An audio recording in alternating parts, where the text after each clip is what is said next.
somewhat a negative term. We just take it as internal feelings or internal churning. Okay. That is because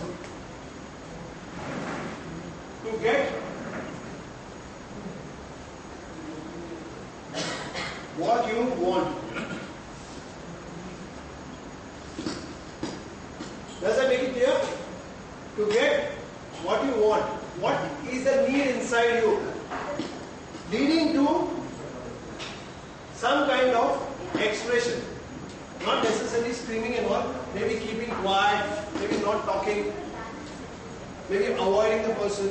Whatever it is. Some kind of behavior. This whole thing amounts to what we call as anger. And then actually getting what you want. Is that clear?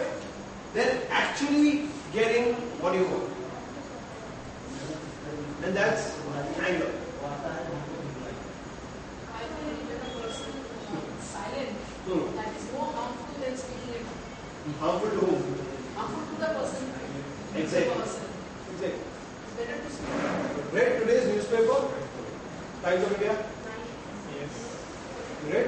There was one stifling anger is it's like 5 times more harmful to people who are suffering from cardiac diseases. It can lead to more cardiac problems. So now the research is also saying that anger, if you push it down, especially in workplaces, because the boss says something, does something, and the person is getting angry, right? And they push it down. They say, okay, to help with the boss. But pushing it down itself can, the risk is 5 times more than normally getting a problem, a cardiac problem. Can you hear me, all of you? Yeah. Okay. So that's how it is. It's so dangerous. What you're talking about, the stress and the tension that we are holding on within and say, not doing anything about it. It's dangerous. Okay, now, is this clear? Yeah? Any questions still here? So maybe this is something new for you, but then this is how it is. Going for what you want. Okay, and the feelings that I get to get what I want, and the expression that is to achieve my goal is anger. That's why anger is not a negative thing. Generally we see anger as negative. Don't we all do that? I am here to achieve a goal, to be very honest. There's a goal in my mind. And that's only because there's a drive in me, and that drive is coming from that sense of anger. That anger is, there's this feeling because I want something. There's an ambition to be fulfilled.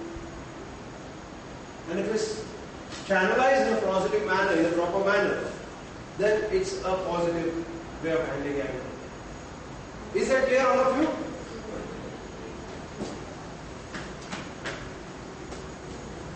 Now when we're talking about anger, there are two ways that there are two types of anger. Okay, and it will be very simple for you to understand. The types of anger are? Anyone? Aggressive and passive. Aggressive and passive. Okay, what do you mean by aggressive? Aggressive means taking action and passive means suppressing yourself. Okay, great. So there are two types of anger. Anger in.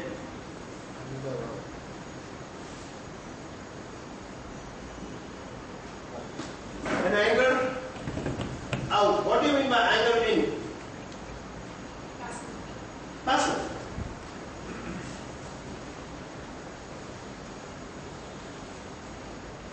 Means? Anger withholding you.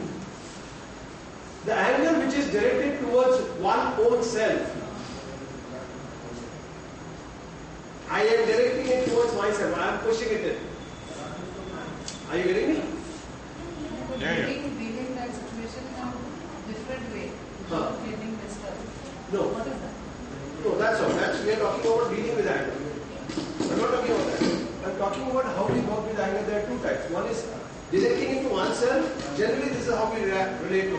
And one is directing it to towards others, towards people and situation, maybe throwing things, getting aggressive or what she said, screaming or whatever. That's anger out. Generally, one of this only we relate to. Now there is a danger over here when you have anger in. Yeah, suffocation, one type of suffocation. No? Yeah. Suffocation is very dangerous sometimes. Of course. But where you don't have any control over others, the anger is in. When you have control over others, the anger is in. No, It's never about control over others. where you don't have the power to control the person. I'm getting that. I am still mentioning there is no. I'm not even talking about power or controlling others. In that situation, it is two different types of anger. Yeah. The same person will react differently to the situation. Actually, sir, the anger is happening because your needs are dependent on others. Things are not happening your way, or you're not getting things done. So you don't know how to deal with that. We just spoke about that. We just completed that. Sir, I feel she's totally right because we are in control of the situation. Like I pay my money and I'm not getting the product, so I'm right and I know that if I speak it out, then only it will work. So this is control. Exactly. But I think that she's right. What you're saying is right. We're talking about that only. That I want something, I'm not getting it, I'm going for it, I'm getting it. That's what is anger. The emotion anger is represented by that. What you said is You don't have any, control over others. Yeah. like you said, one boss. Hmm. Than employee. To get the job done. Right. The boss is doing Dissatisfaction. something and he's wrong, but still the employee will Yeah. not. Exactly. But there are two ways of handling that or feeling that. One is anger in, and one is anger out. There might be people who might just throw the paper on the boss's face and walk out, and they keep shifting jobs. There are people like that. Anger out. They actually. Also can be dealt in two different ways. Yeah. Like, Yeah. But generally, what happens? We are talking about. We are trying to understand this. We are not even reaching the dealing part. Yeah, we are just trying to understand how we react and what is it called, so that it becomes very easy. Once the terms are clear to you, it becomes very easy for you to manage also. Because the moment you have something, it just clicks. We are not even talking about the dealing part now. We'll come into that in the last maybe 20 minutes. Because once you understand it, dealing is very easy. Let me tell you, why are we not able to handle situations or problems? Okay, I'll put it in another way. Why is it that we don't get solutions for problems? stop thinking. Hey, why is it that, hey, I'm not asking about, you're getting into the answer. I'm saying, I'm giving you a question, give me the question. Why is it that we are not able to get solutions for a problem? When we don't get a solution for a problem, why is it that we don't get a solution for a problem? Because we are not examining various aspects of the problem. We are not breaking the problem into parts and then looking at it at different angles. I got that. Very close. The mind is not occupied with the problem, the mind is occupied with something else. What is that? Perhaps what is that it is creating the problem. Or that the situation is helpless. There is always a solution. But the mind is thinking that the situation is using hopeless. the energy to distort the problem. Sometimes the opposite person is not trying to understand it. We're not even getting into people level situation. We're just getting to understand this question because this will answer your question. Maybe yours also. See, the problem solution is never found, or you can't find a solution to a problem. The only reason we don't find a solution to a problem is because we haven't understood the problem completely. That's the only reason we don't have a solution. Because the moment you understand the problem completely, you always have a solution.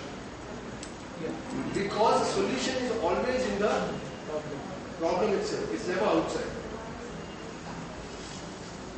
And we should start searching for it outside. Like, it's because my boss is like this, that's why.